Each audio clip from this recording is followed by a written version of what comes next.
আসসালামু আলাইকুম। প্রতিদিন বিকেল হতে হতেই মনে হয় যে আজকে বিকেলে কি রান্না করব, কি নাস্তা তৈরি করব।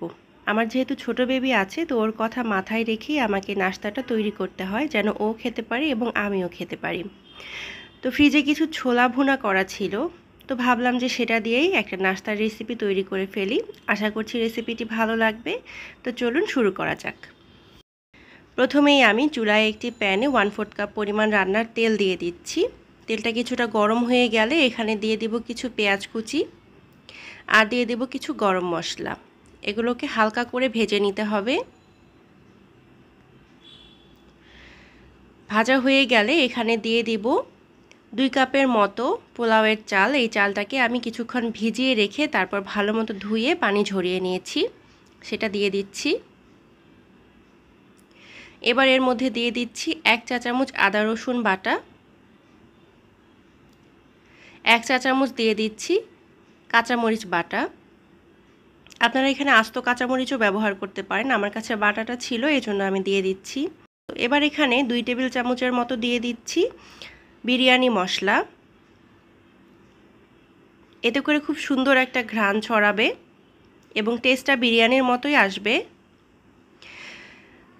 একটু ভেজে নিয়ে এখানে দিয়ে দিচ্ছি আধা কাপ পরিমাণ ছোলা ভুনা। এখানে আপনারা চাইলে ছোলা সেদ্ধ করাটাও দিয়ে দিতে পারেন, আমার কাছে ভুনাটা ছিল এজন্য আমি সেটাই দিয়ে দিচ্ছি। এটা দিয়ে আবার একটু ভেজে নিতে হবে। ভাজা হয়ে গেলে এখানে দিয়ে দিব আমি 4 কাপের মতো পানি।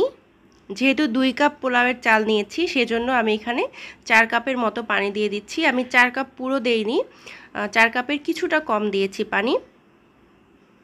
ভালো মতো মিশিয়ে নিতে হবে। স্বাদ মতো লবণ দিয়ে দিচ্ছি, 2 চা চামচের মতো দিয়ে দিচ্ছি এখানে, পরে লাগলে আরও অ্যাডজাস্ট করে দেওয়া যাবে। আধা চা চামচ দিয়ে দিচ্ছি জিরার গুঁড়ো এবং আধা চা চামচ দিয়ে দিচ্ছি এখানে শাহি গরম মশলার গুঁড়ো, যেটা আমার ঘরে তৈরি করা। এর রেসিপি আমার চ্যানেলে দেয়া আছে, আপনারা চাইলে দেখে নিতে পারেন। আমার ভিডিওটি যদি আপনাদের কাছে ভালো লেগে থাকে তাহলে অবশ্যই একটা লাইক দিতে ভুলবেন না এবং শেয়ার করবেন আপনার ফ্রেন্ড অ্যান্ড ফ্যামিলির সাথে। তো এবার নেড়ে চেড়ে মিশিয়ে নিয়ে এবং ঢাকনাটা দিয়ে লাগিয়ে দিব। মিডিয়াম লো আছে আমি এটাকে রান্না করব 15 মিনিটের মতো। মাঝখানে আমি এটাকে একটু উল্টে পাল্টে দেব। সবশেষে এখানে দিয়ে দিব 1 চা চামচের মতো ঘি। ঘিটা দিয়ে আবার একটু নেড়ে চেড়ে উল্টে দিব। এটা কিন্তু অলমোস্ট সেদ্ধ হয়েই গেছে। একটু নেড়ে চেড়ে মিশিয়ে নিয়ে ঢাকনাটা লাগিয়ে দিব এবং এটাকে একদম দমে রেখে দিব আমি 10 মিনিটের জন্য। চুলার আঁচটা একদম মিডিয়াম টু লোতে থাকবে। তো 10 মিনিট পর এখানে দেখতেই পাচ্ছেন আমার রান্নাটা কিন্তু একদম কমপ্লিট হয়ে গেছে। পোলাওয়ের চালগুলো কিন্তু খুব সুন্দরভাবে সেদ্ধ হয়ে গেছে, দেখতেই পাচ্ছেন কতটা ঝরঝরে হয়েছে এটা। মাশাআল্লাহ খুবই মজার হয়েছে খেতে এবং খুবই সহজ একটি রেসিপি, খুব অল্প সময়েই এটা তৈরি করা যায়।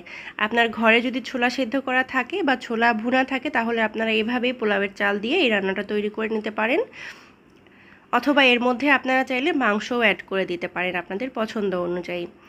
আশা করছি আজকের রেসিপিটি আপনাদের ভালো লেগেছে।